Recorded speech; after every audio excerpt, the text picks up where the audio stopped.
Okay, fellas, it's winter out here. You know, we're trying to dress up appropriately. We keep the style going, but it's winter. No, not at all. It's not winter at all. It's actually supposed to be summer. Like, I think the weather is confused. Like, you wake up in the morning, it's kind of cold, then it gets warmer, then it gets cold again, and it's just crazy. I'm very confused. I mean, I was wearing a t-shirt during the day, and right now it's late afternoon. It's cold. I have to dress up this way. It's just insane. Thank you very much for stopping by. You are appreciated. I hate it when it's cold. I'm one of those guys, unfortunately. I hear people saying I like it when the weather is cold and stuff like.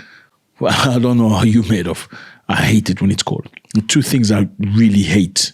It's being cold and being hungry. If you find me one of the two, I'm not going to be in a good mood. I might give you an answer you won't appreciate. Thank you again for stopping. This is home. My name is Zack. If it's your first time, you're welcome. We appreciate you. So we talk about the motherland here. So all countries of Africa are involved. Today we're talking about Nigeria and Mali. And I want you to watch this video, which is very interesting. Somebody forwarded it to me, a Nigerian brother talking about Nigeria and some very interesting things. I think we all know what's happening in Nigeria right now. There's a lot of pressure coming from Donald Trump, pushing the Nigerian government to act in a certain way. Many people are saying the Trump government just want to have access to Nigeria reaches. It's just excuses they're trying to find because Nigeria has been accused of having Christians unalived in numbers. A lot of things I envisage, a lot of things. They're killing record numbers of Christians in Nigeria. And they have other countries very bad also. You know that part of the world, very bad. They're killing the Christians and killing them in very large numbers. We're not going to allow that to happen. So there's a lot of say in the internet. People are saying Nigeria has got a lot of things and President Tinubu of Nigeria doesn't quite get along or has not created a relationship with Trump. Therefore, they need to put pressure on him. The report or notion that there is a Christian persecution or genocide in Nigeria is false. False both from the premise and the conclusion. It is not supported by data. Let's watch and listen to this guy. Okay, let's go. Guys, I have posted so many videos on my TikTok, and there's one thing I don't do when I post videos. There's one thing I have never done, but I want to do it today. This particular video that you are watching, make sure everybody you know sees it. Every Nigerian. Let me pause right there. Whether you are posting it on your Facebook. Yeah, the man has got style. I mean, you must reckon. Look at the man. He's got style. Nice hat or cap. Nice glasses. You know, you can see he takes care of himself, and that's a good thing. We're just mentioning he's Nigerian for all the sisters or also ladies from South Africa. I'm just kidding. Let's continue. Whether you are posting it on your Instagram, whether you are posting it on your TikTok, whether you are showing it to people like this, make sure every Nigerian you know sees this video. Because look at this. This guy, Gontafelin Jajan, because everybody that are involved in this false narrative, propaganda, and lies against the fake Christian genocide in Nigeria, I am following all of them. I know all of them. So you'll notice Nigerians say Nigeria. Nigerians, not Nigeria. You hear me? So you may look for the N in there. It's not there. The Nigerian will say from Nigeria, but you will say Nigeria. But it's nice. Let's continue. Them from A to Z, both the ones that are supporting them in Nigeria, both the ones abroad. This is the chairman of Committee for NATO Enlargement. That is the kind of position this guy holds. One I see in profile for years. And look at what he posted. How many states should emerge from ex-Nigeria? They have already shared Nigeria. They have already divided Nigeria. You guys know what happened in the Berlin conference, where a group of white people came and divided Africa without any single African being there. This is what it means. They have already divided Nigeria.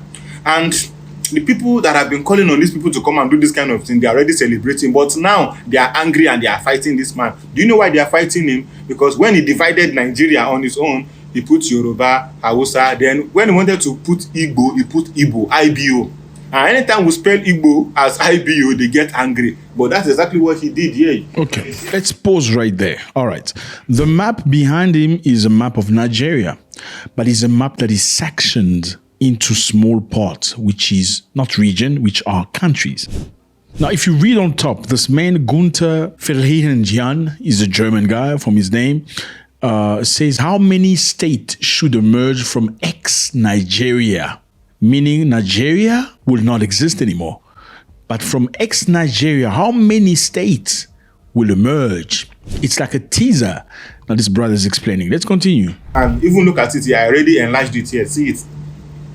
He spells the Igbo as IBO, International British Organization. That is it. That is how he spelled it. And they're already angry with him. But they have been on his page, dragging them to come and do this, do that. Senator should put boots on ground in Nigeria. They have already divided Nigeria. So you already know this is the end game. This is the end goal. This is what they want.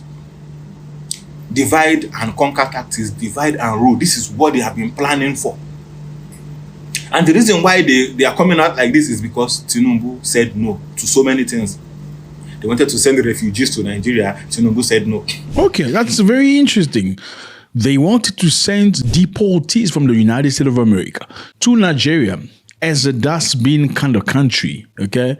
We don't want them here. They are trash. They're not good people. We're going to send them to you because we love you. Well, of course not. Why don't they send those people to Germany, to Denmark, to France? Why Nigeria? Let me recall a few months or maybe years ago, somebody called Nigeria a shithole country. Remember that? Okay, so why would you send people into a country you believe is shithole, but under the cover of friendship? Well, Nigeria was not about that. Tinubu apparently refused to accept those deportees from the United States of America. And per this brother, he believed one of the reasons why you're getting pressure is because Tinubu refused to accept those immigrants from Trump. Let's continue. And now that we are drilling our oil and we are refining it with Dangote, they are getting angry because they are losing money. They don't want a strong and united Africa. They don't want an Africa that is economically as strong as them. And there is nothing they can do about it. Nigeria is a strong economy. Nigeria is a key player in the world when it comes to oil and gas. And there is absolutely nothing the United States of Aggression or any other country can do about it. He called them United States of Aggression. How do we prevent this? We come out and resist it aggressively, the way we have been doing now. And the Igbos shot themselves in the foot because they are the ones inviting us. I have all their posts. I know all of them. Okay, let me pause right there. When he says Igbo, he's talking about a very specific group of people in Nigeria. Nigeria has many tribes, many languages, many of it. Now, Igbos are some of the most prominent. It's one of the biggest group of people. And some of the Igbo people back in time wanted to create Biafra, not create or make it existential, make sure Biafra exists as a state. Look at the map. This is Nigeria. This is Biafra. This is basically, they say they wanted the country of their own, not to be part of Nigeria as it is today. Were they right to do it? Well, we don't know. I can't tell you. Were they wrong? Well, I can't tell you. But they felt like they wanted to be part of a very independent state. Now, the brother saying people that have been pushing Western nations to try to divide Nigeria now are very upset because the guy didn't spell Igbo properly. This is how you spell Igbo. You see, this is how they wrote Igbo with no J. That's just for context so you can understand. Let's continue. So if he's speaking like this, he's probably not a Igbo himself. Let's continue. Probably. Aggressively, the way we have been doing now. And the Igbos shot themselves in the foot because they are the ones inviting us. I have all their posts. I know all of them from A to Z. And some that are not even Igbos. Tunde is not self they there. Igbo shot themselves in the foot. Many of them like that. Tunde is not Aisha Yesovrino Duhala. Plenty of them like that. They are among all this nonsense that is happening. So now they have already divided Nigeria. And they still didn't even put the Igbos where there is sea. All this sea that they have been crying for. They no still put on our sea. They on our people wanna go cause them the country. Okay, now my brother is speaking Pidgin right there, and you will not understand. Okay, so I think it's a very relevant question. Talking about Gunther Verhindern, who's a German guy. He's a representative of NATO expansion. One of his specialism is to get other countries into NATO. You know, he will do the recommendation, the checking, making sure your country respects the rules, and then your country will be part of NATO. Now, this is not the first time. The guy has made a picture, you know. He said how many states should emerge from ex-Nigeria. In other words, he's saying, and he pointed, look, he tagged the president of the United States of America. Right? That's clearly a provocation for a Nigerian person, seeing this person from wherever country in Europe creating an imagination of a Nigeria that's divided into small portions. You know what I'm saying? Unfortunately, in most cases, somebody clever used to say, when there's no evil inside, the evil outside can do us no harm. Meaning, in order for them to create separation amongst people, there must be some level of evil among the locals. So they're going to use that to fuel the divide. Now, recently we saw a situation where the president of the United States of America directly attacked the Nigerian government, accusing them of genocide against Christians. Many people spoke and evoked the possibility of America trying to get into Nigeria, establishing a military base and negotiating deals in terms of minerals, or maybe forcing themselves into that and using that Christian thing as an excuse. That is basically, I think, one of the reasons why some of our brothers here are making these videos. Now, who is this guy? We need to look into this guy again. Frelingen Yan. He's done this in the past. It's not the first time. He did it with the Indian map. Yes, dividing India into small portions. Okay. He divided India and allocated India portions to Pakistan. You know, India and Pakistan don't get along. He shared a map, depicted Indian territory as belonging to Pakistan, Nepal, Khalistan, and Bangladesh. How many states should emerge from ex-India? So it's not the first time. He's a provocateur looking for reactions. How do you feel about this? Do you think there's an evil plan against Nigeria right now? If there's an evil plan against Nigeria, they must have some handles. They must grab onto something. They can't do just an evil plan by itself. They're going to use things that you have, problems that you have within yourselves. If there's a problem within Nigeria where Christians are unalive, then that problem needs to be attended to emergently, very fast. Because a lot of people are saying that people that are denying that Christians are being unalive are not Christians. That's what they're saying. They say figures that are coming forward saying there's no such thing as Christian are not Christians. Nigerian government came out openly and denied there is no massacre. There is no genocide of Christians in Nigeria, and look at it today. We blew it. Is this true or not? You let me know how you feel about this. Now, is there a reason why people will believe there's something happening there? Now, why, even if they're not all Christians, there are Muslims and enemies that are being unalive, why hasn't the government done something about it to eradicate this completely? Why has there not been a movement, a strong movement to erase the situation? Because people are complaining, saying that media is not speaking about this enough. They don't care. They don't care at all. That's what it is. We are moving to Mali. Okay, Mali is right here. Beautiful place, lovely people. While Mali is going through some very difficult time, the Malian government has arrested many people dealing in the black market of fuel. Okay, black market of fuel is pumping right now. Now, why are we talking about this? Because the Malian government is going through a very difficult time with scarcity of fuel. Why is there scarcity of fuel? Because usually, if you can look at the map, this is Mali. Fuel comes usually from Côte d'Ivoire and Senegal, coming north to Mali. Now, some of the fuel used to come from Algeria as well. Now, unfortunately, Mali's relationship in Algeria has gone south. They don't talk anymore. Why? Because Mali accused Algeria of harboring terrorists in the north, meaning the terrorists that attacks Mali go and sit and sleep in Algeria. Is this true? Well, some of them have been reported being in Algeria. Now, what was the issue really? The problem was Mali acquired a special drone that was following after these terrorists when they were in the northern part of Mali, with the goal of bombarding them. As the drone went up north Mali, it was shot by the Algerian forces. Now, Algeria says the drone had traversed into Algeria. See the map? Very close country. Algeria said the drone was within the Algerian airspace. The Malian government said, no, it wasn't. It was in Mali. You shot our drone inside our territory because you are pro those terrorists.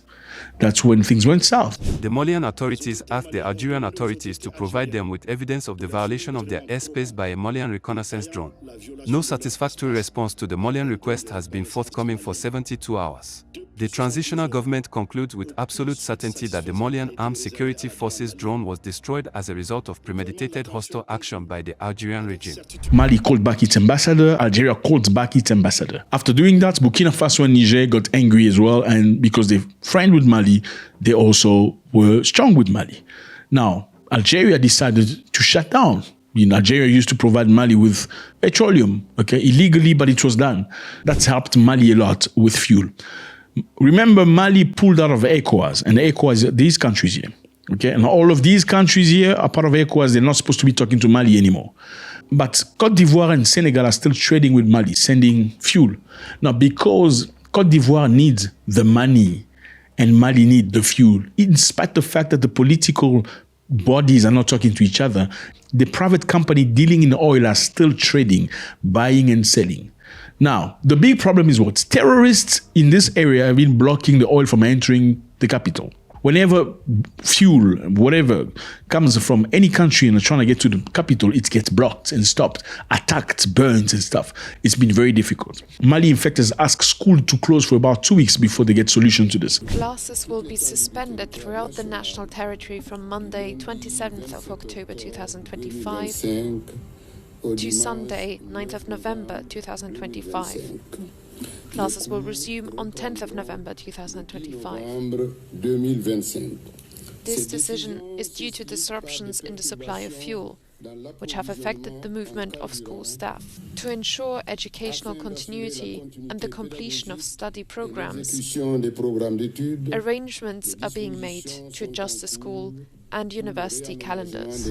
And it's been very difficult. As you can see, there's so many cars trying to get into petrol station to get fuel. It's been very difficult. Now, the problem is what? Even when the trucks with petroleum get into the country, there are people that have created a network of taking those tanks to private areas, getting those petroleum into small bottles and selling them very expensive. So corruption is born. Do you understand? Black market is born. Not necessarily from the terrorists, even from the people that are assigned by the government to deal with the oil. They are taking the oil to a side, then selling the oil or petroleum to the people from a side, which is expensive. So people have a choice between waiting on a long queue at the petrol station or going to them buying expensive. You get me?